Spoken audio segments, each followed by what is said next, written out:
you doing, Rasmanites? Sorry for this review being up so late. I wasn't actually able to watch the Royal Rumble until Monday, and I had connection issues on top of it, so I didn't watch it till about 4:30 on Monday. And then last night, I shot a version of my review with Rotisserie Jamie, and the audio recording on her end didn't take.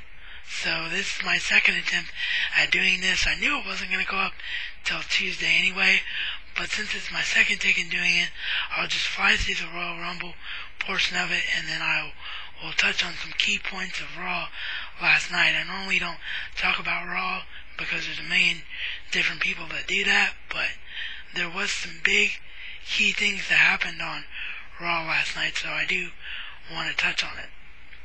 Today, on the Razman's Reality.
I just want to know from all of you down below in the comment box, just leave it down below in the comment box. Do you still want to see my version of Rotisserie Jamie's video that we did on the Taker versus Jericho rumor? I had connection issues, as I said, and wasn't able to get that episode online before you had to see this one. So obviously, because of what happened last night on Raw, that is a moot point, but I want to know if you guys and gals out there still want to see it and me not waste the episode, or do you think I should not air it because it's a moot point? If you don't know what I'm talking about, go and watch Rotisserie Jamie's version of the video and then get back to me. Okay, so Royal Rumble first match of the night. It was the World Heavyweight Championship on the line. Daniel Bryan successfully retaining over the Big Show and Mark Henry. For it being two big guys in the ring with an athletic guy, it's exactly what it should have been. It was the perfect length, and Daniel Bryan did what he needed to do, which is use his athleticism to gain the victory by escaping the cage. Actually escaped the grip from the Big Show. So that was a cool moment. Good match, good opener, good way to set the tone for the pay-per-view, and Daniel Bryan's slow heel turn continues. Next, we get a filler match that wasn't announced. It was an 8-diva tag team match that no one really cares about. But the coolest moment came at the end of the match when Divas champion Beth Phoenix hard tagged one of the Bella Twins and was like, "Get out of my ring," and then really dominantly hit the Glam Slam on Kelly for the 1-2-3. Now this is big for a couple of reasons. Number one, Beth Phoenix and Natalya have been losing, so they've been looking really weak, and especially Beth being the Divas champion has been looking really weak. So this was important for her to look strong at a pay-per-view, and it was also important for another reason, which I'll get into in a moment. Next up, John Cena versus Kane. Really cool video package for Cena before this. Well, actually it was right before the Divas match, if I'm going to be technical, but really cool video package for Cena. Whether you love Cena or you hate Cena, that video package was cool, and I really liked the song they chose. And they did the same thing for The Rock later on the night, trying to build toward that feud and make sure people don't forget about it. But John Cena versus Kane was very good for what it was. No one expected this one to actually have a clear-cut ending, and it didn't. They did what they needed to do in order to make both guys look strong and neither guy look weak, which was a double count-out and a no contest. Then Kane and Cena are brawling backstage. Kane goes to Zack Ryder's locker room, which has been set up, and the kayfabe injuries of Zack Ryder continue as Zack Ryder gets tombstoned by Kane. Now, was that foreshadowing? I originally thought it was. I don't know after what we saw last night, but I will touch on that in a minute. But that was a pretty cool moment, and Cena and Kane was good for what it was. Not much of an embracing of the hate, but again, more on that in a minute. Next up, we had another filler match, which was Brodus Clay versus Drew McIntyre. Drew McIntyre continues to be squashed for whatever stupid reason that WWE is doing this. And what the funk? The Funkasaurus is loose. Brodus Clay gets the victory. Next up, WWE Championship on the line. CM Punk versus Dolph Ziggler. And then the biggest and most pleasant surprise from everything that was advertised of the night, John Laurinaitis does actually not special guest ref the match. He still has the title, and there still is some slight John Laurinaitis shenanigans, but they actually let Dolph Ziggler and CM Punk go out there and put on a heck of a wrestling match, which these two deserve to do. Dolph Ziggler proved he belongs in the main event scene. He is my pick to win Money in the Bank this year. If Money in the Bank goes back to WrestleMania like it's been rumored to be doing, he is absolutely the right guy and ready to be a main event player, and he proved it at the Royal Rumble. CM Punk, of course, retains, though, as everybody thought that he would. And the Royal Rumble match itself, as per usual, when it comes to a Royal Rumble match, you can't really break it down and talk about the good points and bad points in it, because the Royal Rumble is what it is. You know, it's just punch, kick, struggle in the corner. What you do talk about is the surprise moments. The first one we got was Alberto Del Rio's music hits, but it's not Alberto Del Rio that comes out. It's Ricardo Rodriguez. That made me laugh like crazy. That was cool to see. The next one was Jerry Lawler, the next one was Booker T, and the next one was Michael Cole. So all three announcers get involved, and then right after Michael Cole hits the ring, ha ha ha ha ha, near, near, near, Karma is back. That was awesome. Karma returns and actually gets involved in the Rumble and eliminates Cole. And that's what I was alluding to earlier with Beth Phoenix. That's why I think Beth Phoenix being strong is important, because I think we're finally about ready to see the feud that everybody wants to see, which is Karma and Beth Phoenix. Of course, Karma did just have a child, so maybe they're not ready for her to make a full-time return yet. But I do think when she's ready to make a full-time return, that is where it's going. And then there was one other right before that, which was actually the second surprise, which I accidentally forgot, and that was, Hacksaw Jim Duggan returns. The very first Royal Rumble winner returns to the 25th anniversary of the Rumble. So that was kind of cool. Then the final surprise entrant was, oh, you didn't know? Damn, damn, damn, damn. Road Dogg. That was pretty cool. Road Dogg definitely still has it. He looked very good in the match for the short time he was in there.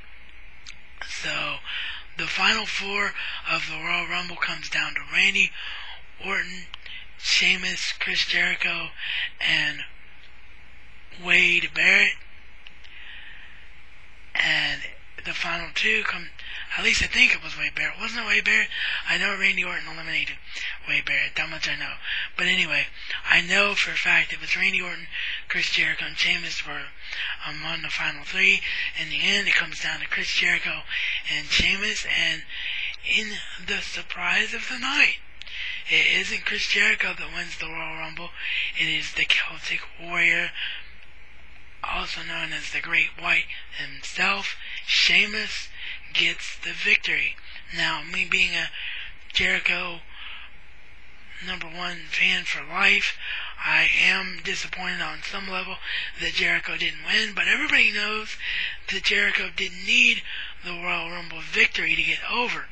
Jericho can get over by himself.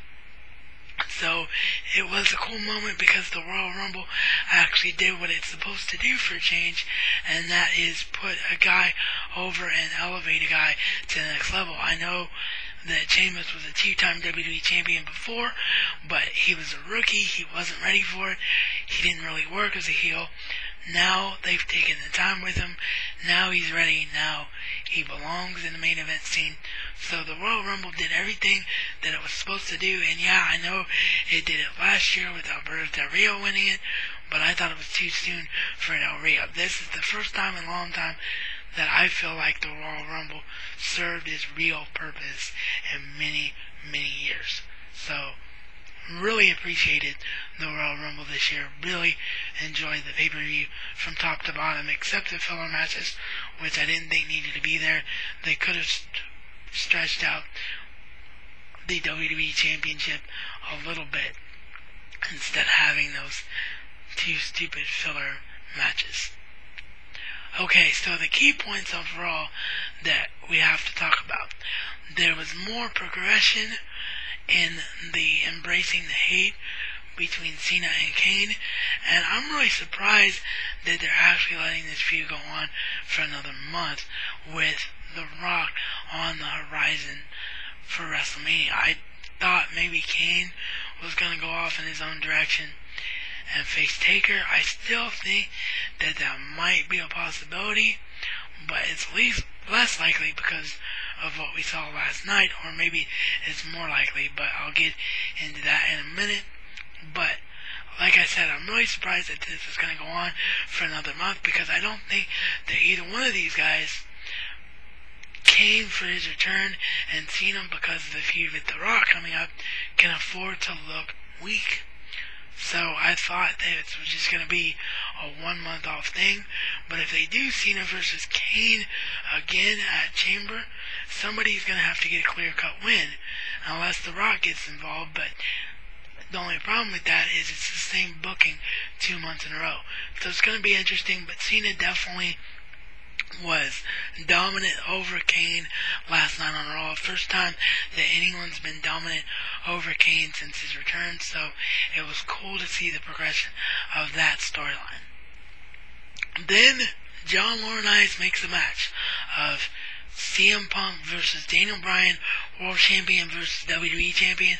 Heck of a match. Almost looked like we were going to get a clear-cut ending, but then exactly what should have happened, happened.